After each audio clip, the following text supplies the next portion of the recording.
Bachelors in psychology के लिए आपका एडमिशन एक मेरिट क्राइटेरिया पे होता है। PhD is one of the great option. तो मास्टर्स के बाद या तो आप एमफिल कर सकते हैं, एमफिल, या फिर डायरेक्टली आप साइडी में जा सकते हैं। क्रिमिनोलॉजी या लॉ नहीं कर पाया but still you have like chance of doing psychology and get into forensic psychology.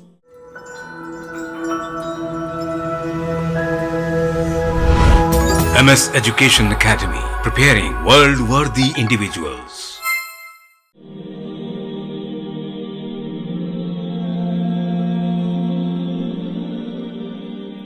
नाजरीन, वेलकम बैक। हमारी गुफ्तगू जारी रखते हैं। डॉक्टर अज़रा, हम ब्रेक से पहले हमने साइकोलॉजी, साइकेट्री, साइकोलॉजी के डिफरेंट फील्ड्स, सोशल स्टिग्मा हो, फिर इस्लामिक कॉन्सेप्ट से उसकी कॉम्प्लीमेंट्री क्या कितनी होती है, वो हमने बात की।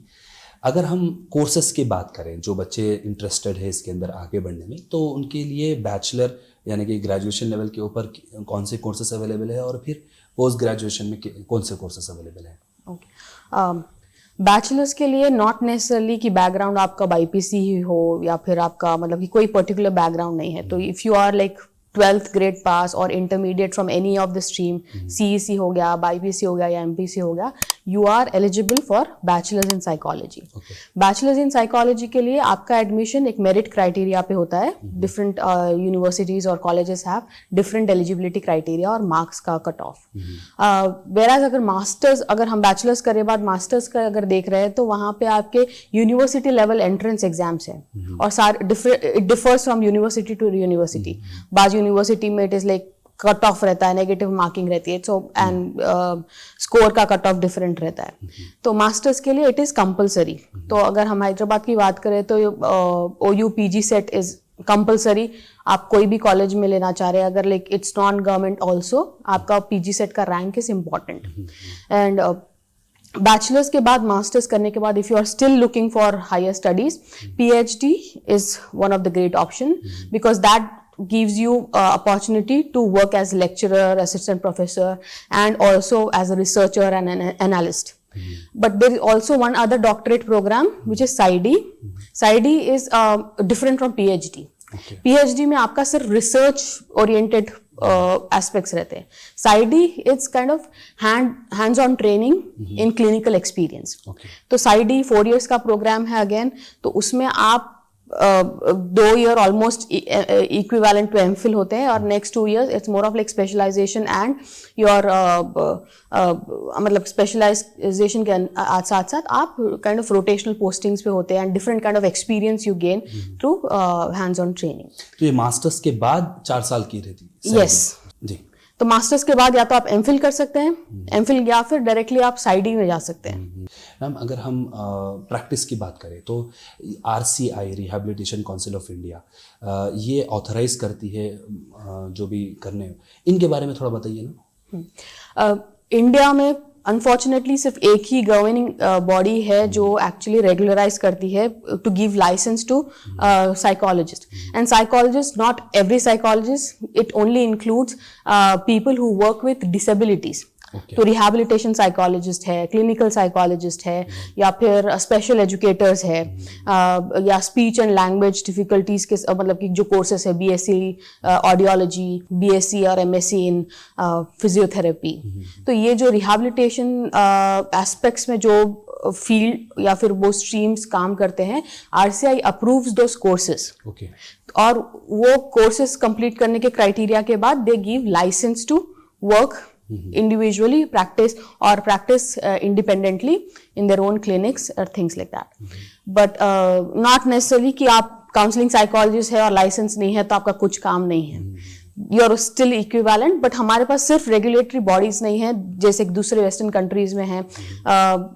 US में it's kind of like whole and soul, एक अमेरिकन साइकोलॉजिकल एसोसिएशन है, तो वहाँ पे क्राइटेरिया नहीं है कि आप क्लिनिकल हो या काउंसलिंग हो, it's only psychology. So whatever you feel come from, you are license there. यहाँ पे वो नहीं है, बट आपके स्कोप्स जरूरी नहीं है कि क्लिनिकल साइकोलॉजी का लाइसेंस नहीं है, बट अगर आप देख रहे हैं कि लाइसेंस के साथ आपको एक एथिकल प्रैक्टिस एंड अपना इंडिविजुअल क्लिनिक खोलना है तो यू मस्ट हैव लाइसेंस। अगर नहीं आप कोई स्कूल में काम करना चाह रहे हैं या किसी के अंडर काम करना चाहिए, not necessary you have license, but you should have an equivalent degree in your hand to practice.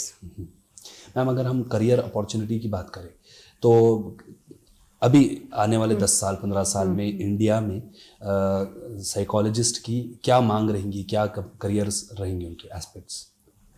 अगर एक 10 साल पीछे भी गए तो यहाँ पे जब मैं स्टार्ट करी थी psychology, it was BA psychology.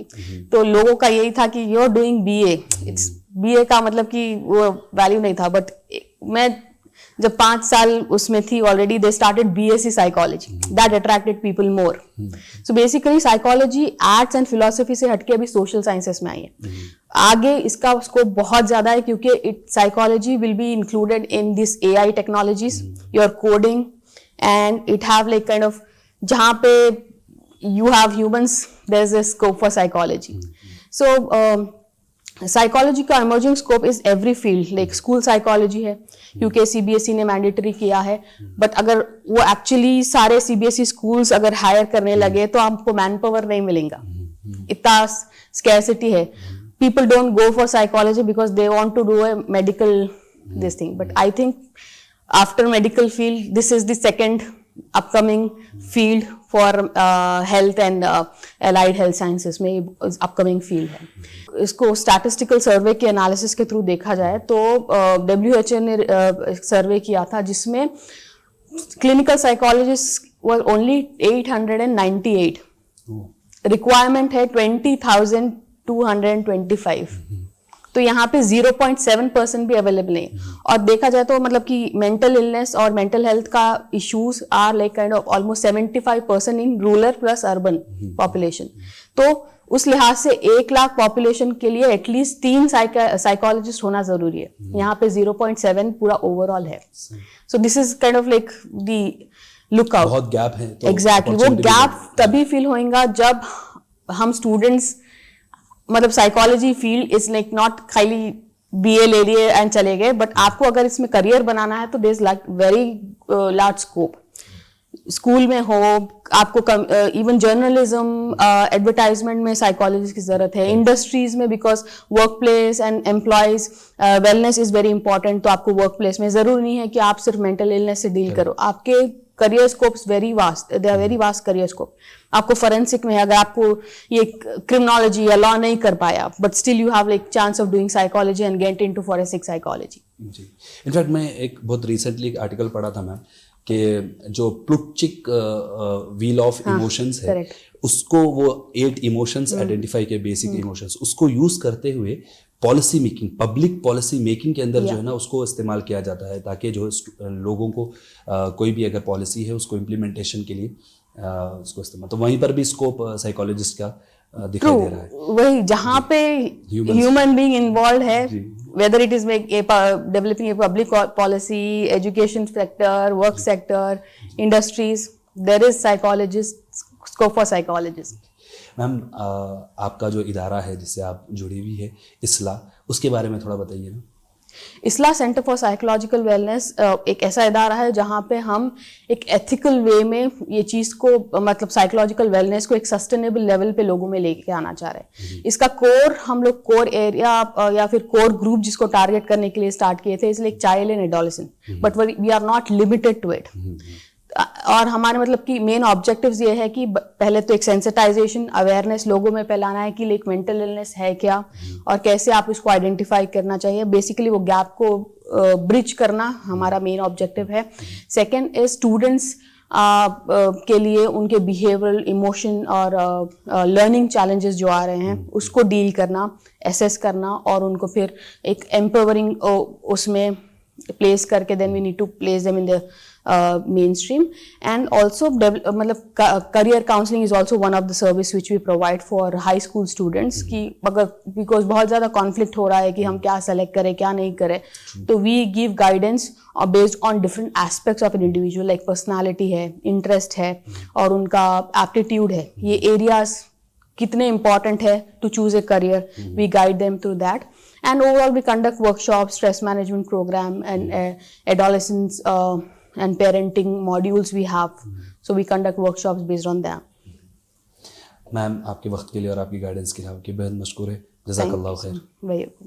नाज़रीन, आज की गुफ्तगू से कुछ अहम बातें सामने आई हैं। पहली बात, हमने साइकोलॉजिकल वेलबींग को समझने की कोशिश की जिसके अंदर हमारे गेस्ट ने 3 एस्पेक्ट्स बताए, एक इमोशनल एस्पेक्ट, एक बिहेवियरल एस्पेक्ट और एक सोशल एस्पेक्ट जो इंडिविजुअल का होता है उसके ऊपर हमने बात की। फिर हमने साइकोलॉजिस्ट और साइकेट्रिस्ट के अंदर का डिफरेंस हमने समझने की कोशिश की। हमने जो सोशल स्टिग्मा है साइकोलॉजिस्ट को लेकर, साइकोलॉजी को लेकर, उसके ऊपर हमने अच्छे से तबसरा किया। इस्लामिक कॉन्सेप्ट्स जो कि उमूमन तौर पर ये समझा जाता है कि साइकोलॉजी से, साइकोलॉजिकल कॉन्सेप्ट से कॉन्ट्रडिक्शन में रहते हैं, बल्कि वो एक कॉम्प्लीमेंट्री कॉन्सेप्ट्स है जो कि हैंड इन हैंड चलते हैं साइकोलॉजिकल कॉन्सेप्ट्स के। जो स्टूडेंट्स साइकोलॉजी के अंदर अपना करियर बनाना चाहते हैं उनके ताल्लुक़ से जो कोर्सेस अवेलेबल है बैचलर यानी कि ग्रेजुएशन लेवल पर या पोस्ट ग्रेजुएशन लेवल पर या पीएचडी तक वो लोग जा सकते हैं साइकोलॉजी के अंदर, और उनका जो करियर अपॉर्चुनिटीज़ है उसका स्कोप बहुत ज़्यादा वाइड है। हमारे गेस्ट ने कहा कि जो अभी करंटली प्रोफेशनल्स जो अवेलेबल है वो 0.7% है अगर हम उसको डिमांड के एस्पेक्ट में अगर देखें तो। हम उम्मीद करते हैं कि इस गुफ्तगू से आपको ज़रूर फ़ायदा हुआ होगा। आपसे गुजारिश है कि इस वीडियो को ज़रूर शेयर करो, कमेंट सेक्शन में अपना फ़ीडबैक ज़रूर दें। जज़ाकल्लाहु खैर।